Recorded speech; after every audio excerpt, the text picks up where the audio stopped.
Vipin Kumar Singh, ITI Nawada, electrician instructor. Date 20/5/2020। आज का chapter DC motor. पिछले बार हमने पढ़ाया डीसी जनरेटर। डीसी जनरेटर ही डीसी मोटर भी है, सिर्फ उसका काम है मैकेनिकल एनर्जी लेके इलेक्ट्रिकल में कन्वर्ट करना, और इसका काम है इलेक्ट्रिकल एनर्जी लेके मैकेनिकल में कन्वर्ट करना। लेकिन डीसी मोटर जो पढ़ेंगे चैप्टर, उसमें किस किस पॉइंट पे हमें ध्यान देनी है।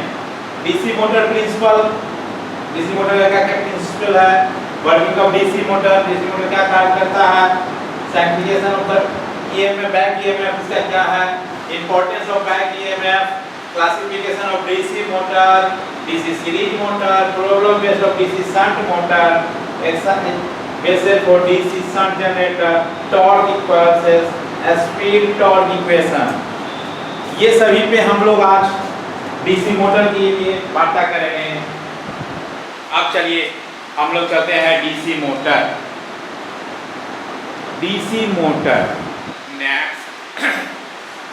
डीसी मोटर का प्रिंसिपल क्या है, तो क्या लिखा है, an electrical motor system machine which convert electrical energy into mechanical energy. जो हमने आपको बताया कि डीसी मोटर एक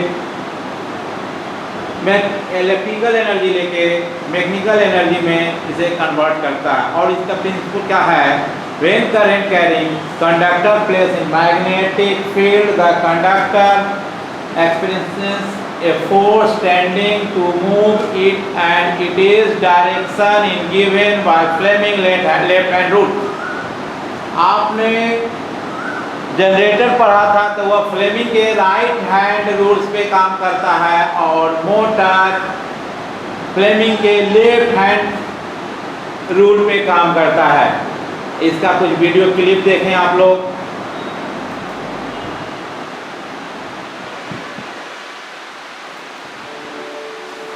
डीसी मोटर में एनर्जी कन्वर्जन, हम इलेक्ट्रोमैकेनिकल एनर्जी कन्वर्जन देखने जा रहे हैं। DC supply, DC motor, shaft, water pump propeller. एक डीसी मशीन जो इलेक्ट्रिकल एनर्जी को मैकेनिकल एनर्जी में कन्वर्ट करती है उसे डीसी मोटर कहते हैं। आप देखेंगे फ्लेमिंग के right hand left hand rule क्या बताता है। फ्लेमिंग लेफ्ट हैंड रूल, हम करंट के कंडक्टर द्वारा फोर्स की दिशा को देखने जा रहे हैं, यानी Fleming left hand rule. North pole, south pole, current के कंडक्टर मैग्नेटिक फील्ड में रखा गया है। फ्लेमिंग लेफ्ट हैंड रूल बताते हैं कि अगर थंब, फॉर फिंगर और मिडल फिंगर ऐसी होती है कि वे पारस्परिक रूप से एक दूसरे से परपेंडिकुलर हो। फॉर फिंगर फील्ड की दिशा का प्रतिनिधित्व करती है, बताता है क्या डायरेक्शन में चल रहा है। मिडल फिंगर कंडक्टर में करंट की दिशा का प्रतिनिधित्व करती है। करंट की दिशा बताती है, किधर कंडक्टर की गति की दिशा बताता है, उसका मोशन बताती है।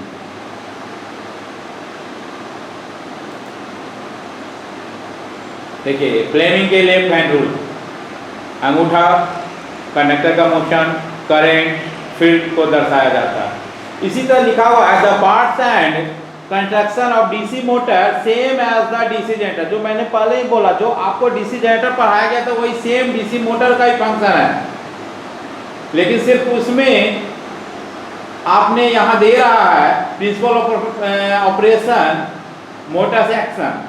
DC motor work on the above principle, the direction force given Fleming left hand rule, the magnetism of the force is given bye.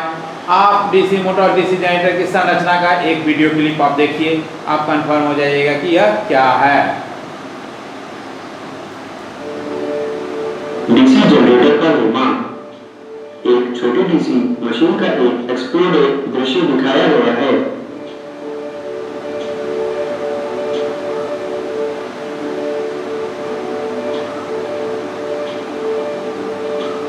ये field winding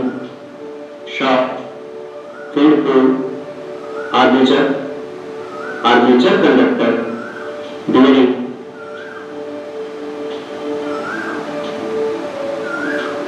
frame magnetic system के पोल और लोड का समर्थन करता है क्योंकि आर्मेचर को बहुत कम फ्रिक्शन के साथ स्वतंत्र रूप से रोटेट करना चाहिए। शाफ्ट बेयरिंग के दोनों सिरों पर माउंटेड किया गया है। कास्ट स्टील फ्रेम और लूप के लिए सामग्री के रूप में उपयोग किया जाता है।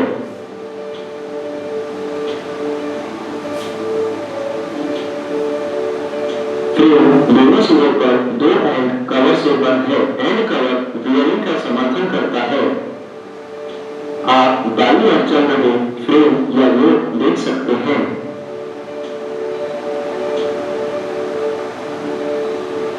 वाइंडिंग के साथ फ्यूल सिस्टम अब दाएं हाथ में चल रहा है।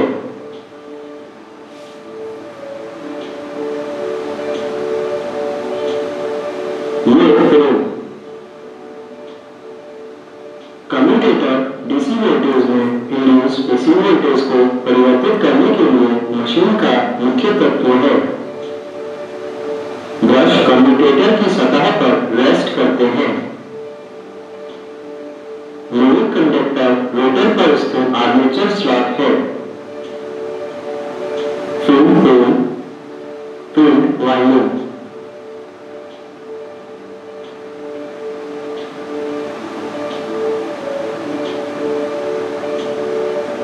कम्यूटेटर एंड पोल एक फैन नॉन कम्यूटेटर के एंड से हवा को लेता है और छोड़ता है।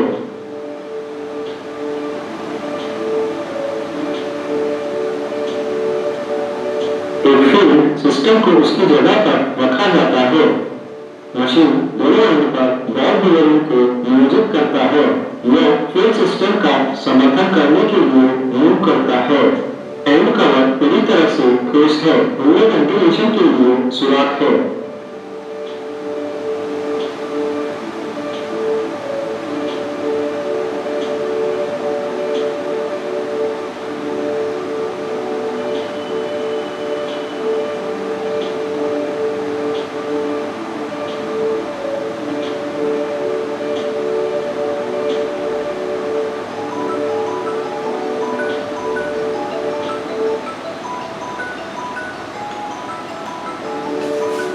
डीसी जनरेटर का निर्माण।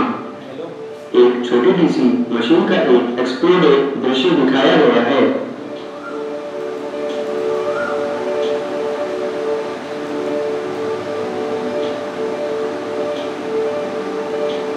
ये फिर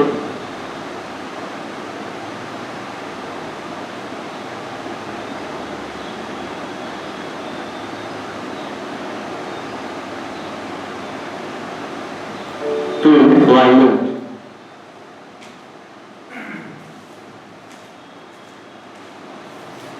डीसी जनरेटर में भी हमने बताया आपको। देखिए ये ग्राफ है, फ्रेम, मोटर का जो फ्रेम होता है, ये फैन है। ये देखिए ईंट कवर जिसमें वायरिंग लगा हुआ है। ये बरस है, बरस किस पे लगा हुआ है? कम्यूटेटर पे। ये क्या आर्मेचर है। आर्मेचर में क्या होता है? आर्मेचर पोल होता है और उस पोल के ऊपर एक वाइंडिंग की रहती है इलेक्ट्रिकल वायर तार से। तो ये फील्ड वाइंडिंग हो गया आर्मेचर का, और ये फील्ड पोल है, और ये इसके साथ ये शाफ्ट है। शाफ्ट के ऊपर आर्मेचर चढ़ा हुआ रहता है। आर्मेचर के साथ ही कम्यूटेटर का कनेक्शन रहता है। अब कम्यूटेटर को जो आउटपुट और इनपुट जो भी देते हैं हम लोग ब्रश के द्वारा देते हैं।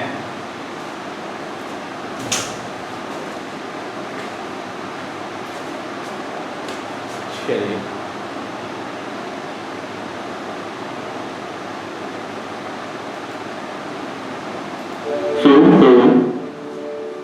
वाइंडिंग।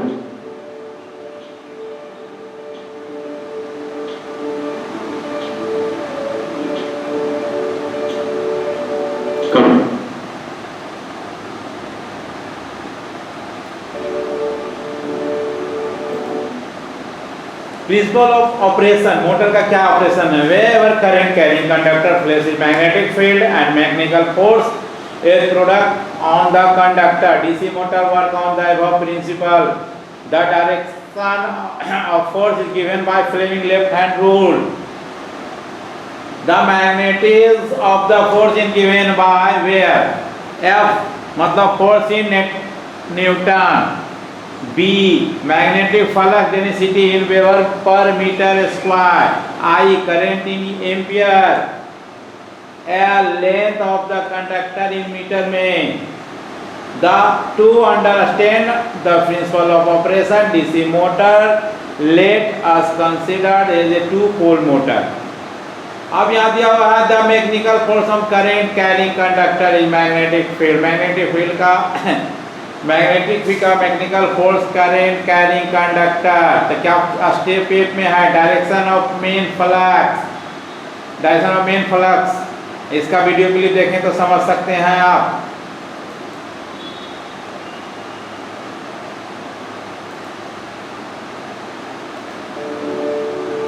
फ्लक्स की दिशा। हम टू पोल सिस्टम में फ्लक्स की दिशा की पहचान करने जा रहे हैं। साउथ पोल, नॉर्थ पोल, दो अपोजिट पोल के बीच स्थापित एक समान मैग्नेटिक फील्ड को कंसीडर करें। मैग्नेटिक फ्लक्स की दिशा नॉर्थ पोल से साउथ पोल तक है। उसी तरह है स्टेप 2 में the flux line due to current carrying conductor का फ्लक्स लाइन क्या है। करंट लेवल कंडक्टर के कारण फ्लक्स लाइन। अब हम करंट लेवल कंडक्टर में फ्लक्स की दिशा ढूंढ रहे हैं। Conductor, battery, connection path,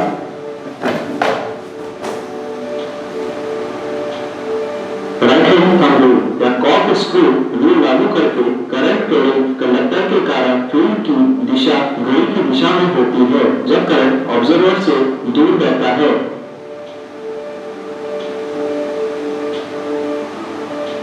conductor में कोई मूवमेंट नहीं है।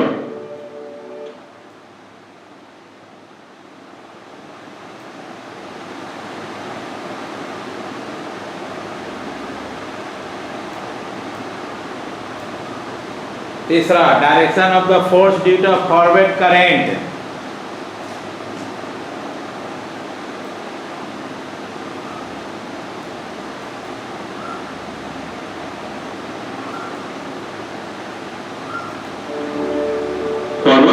के कारण फोर्स की दिशा।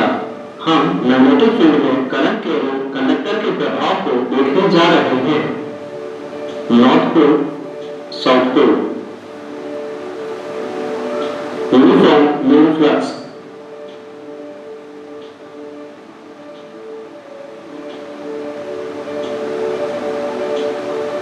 करंट के कंडक्टर को मैग्नेटिक फील्ड में रखा जाता है। दो फील्ड्स के संपर्क से एक रिजल्ट फील्ड स्थापित होता है। यह देखा जाता है कि कंडक्टर के ऊपर फोर्स के कारण फोर्स की मैग्नेटिक लाइंस मजबूत होती है क्योंकि वे एक ही दिशा में है। लेकिन कंडक्टर के नीचे फोर्स की लाइंस कमजोर हो गई है क्योंकि कंडक्टर के नीचे दो फील्ड विपरीत दिशा में है, इसलिए एक दूसरे को नष्ट कर देते हैं। नतीजा फोर्स की मैग्नेटिक लाइंस कंडक्टर के टॉप पर क्राउडेड होती है और कंडक्टर के बॉटम पर थिंड होती है। रिजल्टेंट फील्ड एक स्ट्रेस रबर बैंड की तरह व्यवहार करता है और इसलिए कंडक्टर पर फोर्स होता है और वो नीचे की दिशा में होता है।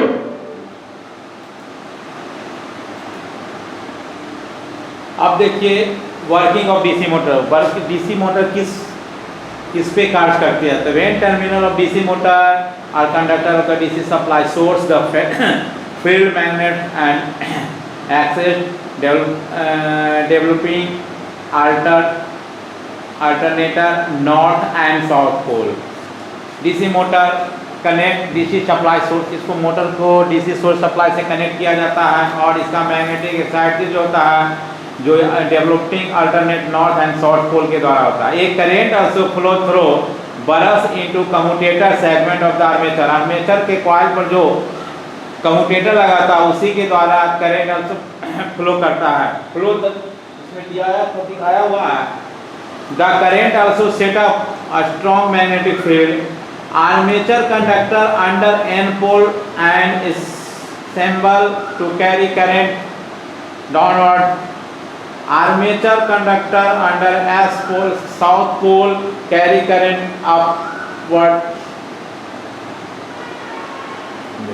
South pole or north pole?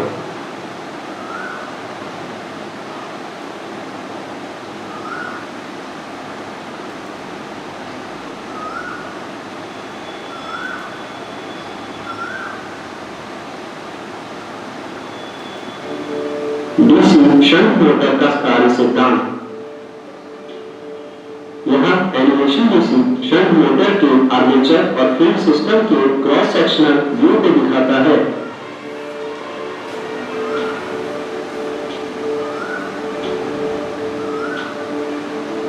अब डीसी वोल्टेज आर्मेचर और फील्ड सिस्टम को फेयर किया जाता है।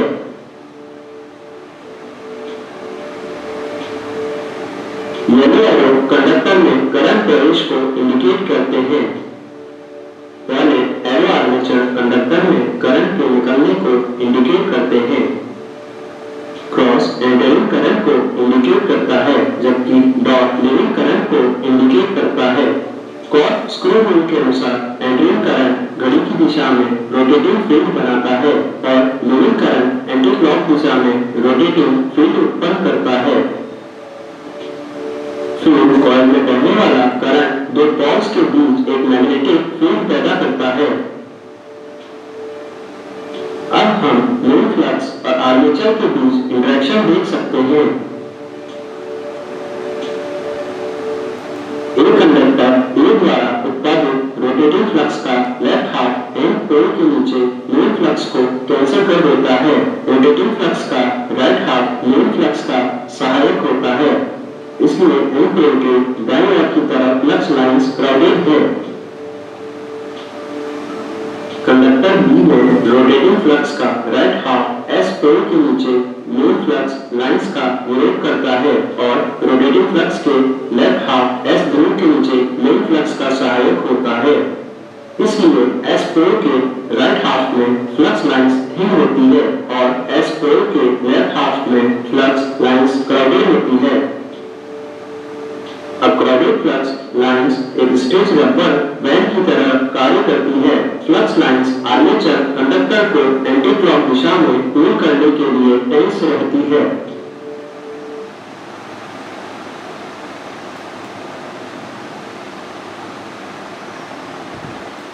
No load condition. अब हम नो लोड कंडीशन पर डीसी मोटर को चलते हुए देख रहे हैं। नो लोड कंडीशन पर मोटर स्वतंत्र रूप से चलती है। नो लोड कंडीशन पर मोटर स्वतंत्र रूप से चलती है, इसलिए मोटर कम करंट खींचती है।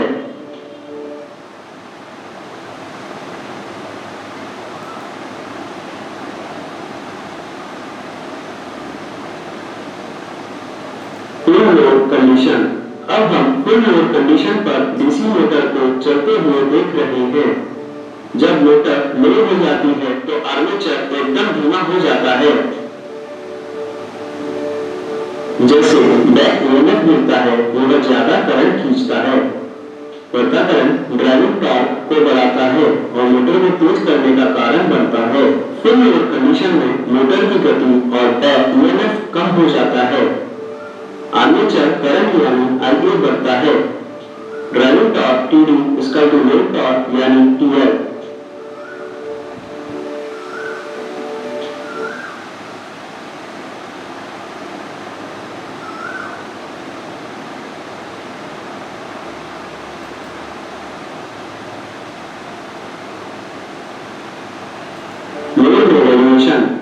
चलो देखते हैं कि लोड की स्पीड के साथ मोटर स्पीड कैसे वेरी करती है। अगर हम मोटर पर गति को कम करते हैं तो ड्राइविंग टॉर्क क्षणिक रूप से बढ़ जाता है ताकि आर्मेचर तेज हो।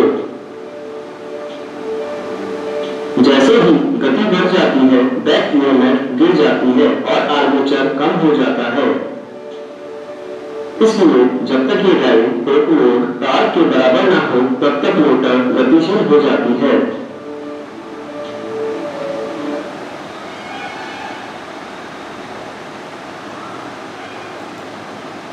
देखिए variation in load, when the load of decreases driving torque and momentary access of the load requirement, load के अनुसार।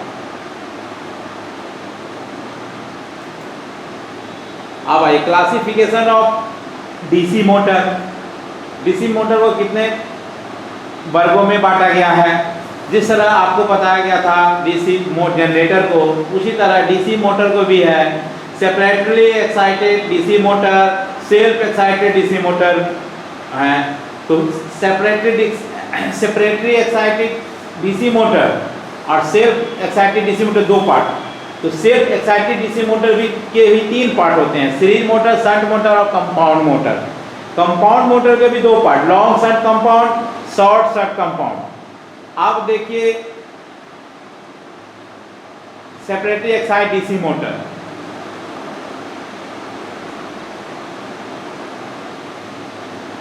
in the type field winding and the armature are separator and the fake is excited with separator DC source। DC series motor,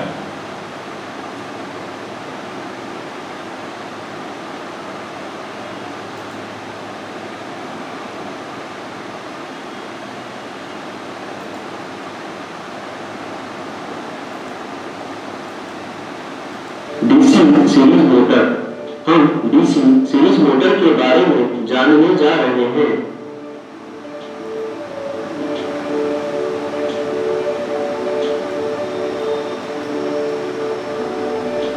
supply voltage, load current यानी IL, series winding, series resistance यानी RAC, armature current यानी IA, armature resistance यानी RA, series motor में field winding armature के साथ series में जुड़ा हुआ है, इसलिए फील्ड वाइंडिंग में लोड करंट को कैरी करने के लिए मोटे तार के कम मोड़ होते हैं, इसलिए सीरीज फील्ड में करंट आर्मेचर करंट के समान है। RAC कम टर्न्स और कम रेजिस्टेंस।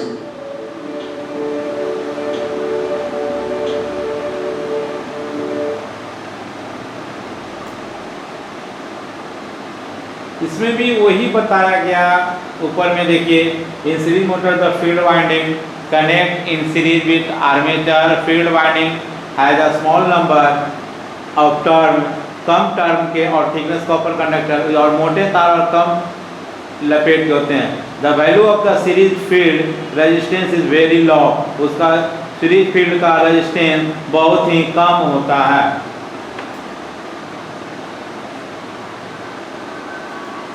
अब आते हैं हम लोग DC shunt motor.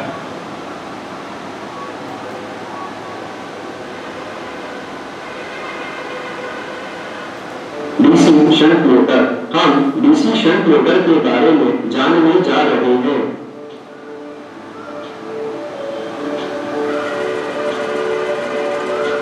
Supply voltage V, shunt field winding. Shunt motor में फील्ड वाइंडिंग आर्मेचर के साथ पैरेलल जुड़ा हुआ है, इसलिए फील्ड कॉइल पतली तार के साथ बड़ी संख्या में जोड़ों के माध्यम से वोल्टेज सप्लाई का सामना करने के लिए डिजाइन किया गया है, इसलिए shunt field current armature current की तुलना में कम है।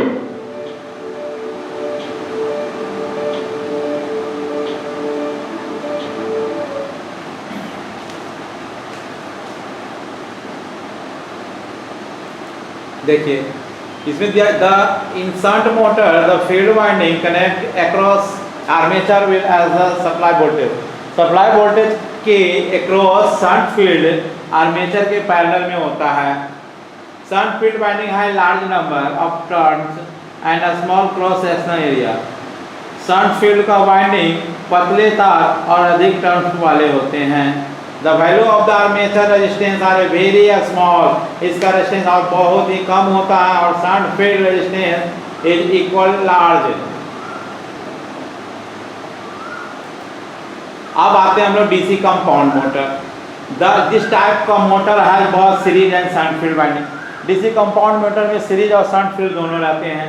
सीरीज फील्ड सीरीज में और शंट फील्ड उसके पैरेलल, आर्मेचर के पैरेलल में। कभी भी कोई भी कनेक्शन सीरीज फील्ड हो या शंट फील्ड आर्मेचर के ही सीरीज या पैरेलल में रहेंगे, ना कि सीरीज फील्ड के पैरेलल में। Base of method of connecting series and shunt field winding are the two type, long shunt compound और शॉर्ट शंट कंपाउंड। तो लॉन्ग शंट कंपाउंड मोटर के बारे में एक वीडियो क्लिप दिखाया जाता है आपको, और आप देखें long shunt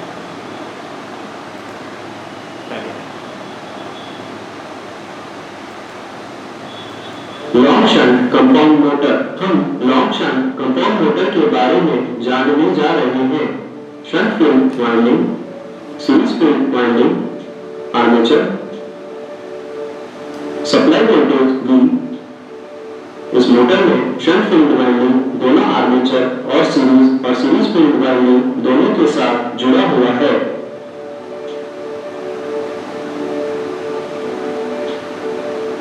long shunt compound motor के वोल्टेज समीकरण को V = EB plus IA into RA plus RSC plus V brush के रूप में दिया जाता है। आप देखिए short shunt compound motor, short shunt compound motor. देखिए इसका शॉर्ट शंट कंपाउंड मोटर के बारे में जानने जा रहे हैं। शंट फील्ड वाइंडिंग, इसका कनेक्शन देखिए। लॉन्ग शंट का क्या था, सीरीज फील्ड आर्मेचर के सीरीज में थे।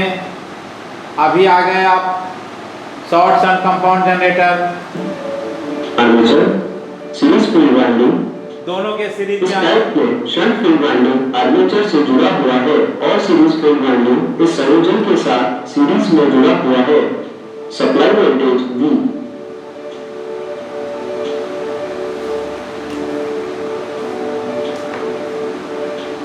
शॉर्ट शंट कंपाउंड मोटर में line current IN = ISC।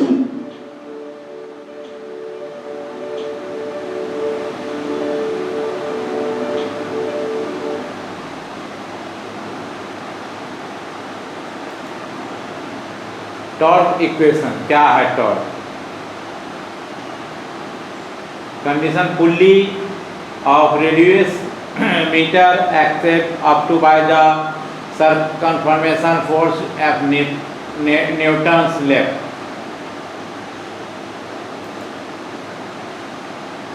Torque, हम टॉर्क की मूल परिभाषा देख सकते हैं। Force, radius. टॉर्क का अर्थ एक्सिस पर एक फोर्स के टर्न और ट्विस्टिंग मोमेंट है। यह फोर्स और रेडियस जिस पर फोर्स लगा है उसका गुणनफल है।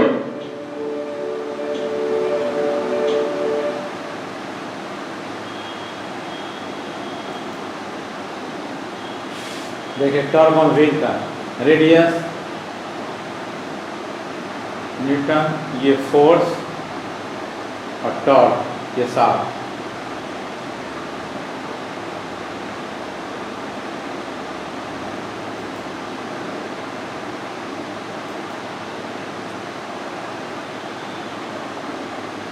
अब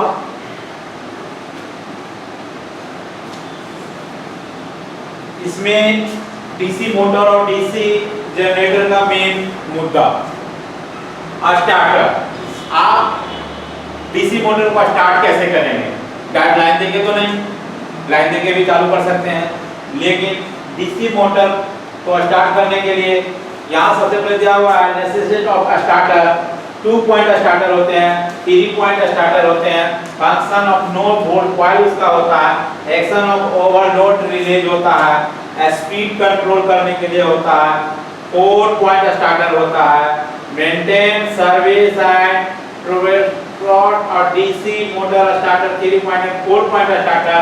मेंटेनेंस और service no volt coil assembly. Maintenance and servicing के लिए नो वोल्ट कॉइल को असेंबल किया जाता है। नो वोल्ट कॉइल जिसको एनवीसी हम लोग बोलते हैं, तो वो नो वोल्ट कॉइल इसका एक स्टार्टर होता है, जो आगे आप इसका पिक्चर देखेंगे तो स्टार्टर का मतलब समझ में आएगा। और जब तक विजुअल नहीं देखते हैं तो पता नहीं चलता कि इसमें स्टार्टर कितने पॉइंट का स्टार्टर है और स्टार्टर किस तरह से काम कर रहा है, ये सभी अभी आपके पास दिखाया जाएगा।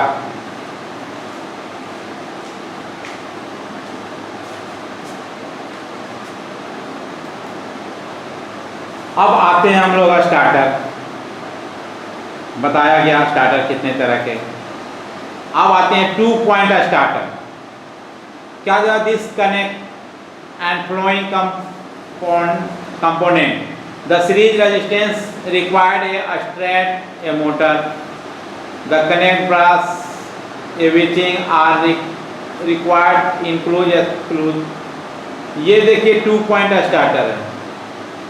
इसमें देखिए एक spring on the handle, spring in the handle of the off position when supply fail. Supply जिस समय नहीं रहता है उसका handle any time off position में रहता है। और जैसे ही the electromagnetic hold in the handle on position, उसका इलेक्ट्रोमैग्नेट को होल्ड करने के लिए हैंडल को ऑन पोजीशन पे रख दिया जाता है। The 2 point starter is frequency with the DC series motor. DC series motor को चलाने के लिए 2 पॉइंट स्टार्टर का जरूरत है। ये देखिए 2 पॉइंट स्टार्टर का फिगर देख लिए। ये आर्मेचर सीरीज मोटर है, तो सीरीज मोटर को आर्मेचर का एक पॉइंट यहाँ कर दिए कनेक्शन, और एक पावर यहाँ से आ रहा है, ये लो यहाँ दे दिए पावर, और इसके द्वारा हमने ऑन किया। ये ऑफ पोजीशन, इसका हैंडल ऑफ रहता है, और ये जैसे इसको हम ले जाएंगे तो इसी को बोलता है NVC, holding coil, no volt coil. और ये स्प्रिंग, और ये तो आप देख ही रहे हैं आर्मेचर और सीरीज, तो ये लिख दिया आर्मेचर। यहाँ लाइन दे देते हैं और एक इधर से पावर देते हैं, अपने आप मोटर स्टार्ट हो जाता है।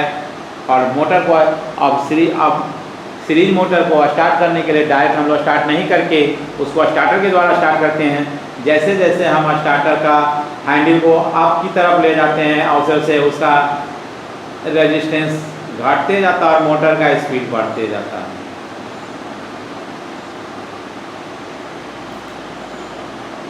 अब आइए 3 पॉइंट स्टार्टर के बारे में जानकारी। 3 पॉइंट स्टार्टर के बारे में ऑफ 1 2 अप टू रन, ठीक है। There are 3 main point of the starter. इसमें 3 मेन पॉइंट रहते हैं। एल बराबर line terminal of the connector position of supply. A का मतलब हो गया to be the connect of the armature winding. F का मतलब F to be the connect of the field winding. ये आर्मेचर 3 पॉइंट आर्मेचर का figure है, diagram, circuit diagram. और इसमें आप देख सकते हैं एल ज्यादा जहां रहेगा वहां लाइन हम 2 लोग देंगे। जहां एफ रहेगा एक फील्ड का कॉइल, उसमें कनेक्शन करेंगे, शंट फील्ड है, ये शंट मोटर है, और ये एक आर्मेचर का कनेक्शन करेंगे और स्टार्टर में। और स्टार्टर के भीतर का ये स्टार्टर 3 पॉइंट स्टार्टर मतलब एक पॉइंट एल, दूसरा एफ, तीसरा ये 3 पॉइंट अगर निकला हुआ है तो 3 पॉइंट स्टार्टर है। उसमें अब हमें ये देखना है कि एल के साथ इसको करना है, एफ के साथ इसको करना है, ए के साथ इसको करना है, आर्मेचर के साथ। उसके बाद जैसे ही लाइन सप्लाई देंगे मोटर स्टार्ट नहीं होगा, ये क्योंकि ऑफ पोजीशन है। लीवर को जैसे ही ऑन करते जाते हैं तो ये धीरे धीरे धीरे बढ़ाएंगे स्टेप, और उससे उसका आरपीएम बढ़ेगा। और यहाँ एनवीसी देखिए लिखा हुआ है, नो वोल्ट कॉइल। इस नो वोल्ट कॉइल के पास इसको जैसे ही हम यहाँ संपर्क में लाते हैं, यहाँ मैग्नेटिक फील्ड बना हुआ रहता है जो इस लोहे के आर्म को अपने ओर खींच लेता है, अपने लॉक करता है, ये मैग्नेटिक फील्ड है। और यहाँ एक चीज दिया हुआ है OLR, overload release. Overload release लिखा हुआ है, क्यों? मोटर को अधिक एम्पियर या हाई एम्पियर लेता है तो ये इसका लीवर ट्रिप कर जाता है। जो ये NC है ये NO हो जाएगा। जैसे ही NO हो जाता है, जैसे ही NO हो जाता है ये सर्किट का लाइन कट